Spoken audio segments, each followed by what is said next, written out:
I'm taking a little break today from drawing a bunch of animals because I got a 3D printer for my birthday and I want to test painting one of these guys.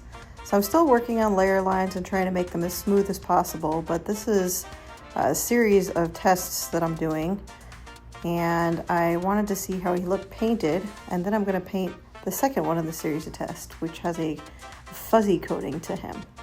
So this is a penguin in a shark costume. If you guys remember Terry, you remember that I sculpted a dinosaur in a shark costume. So this was a pretty hilarious sculpt.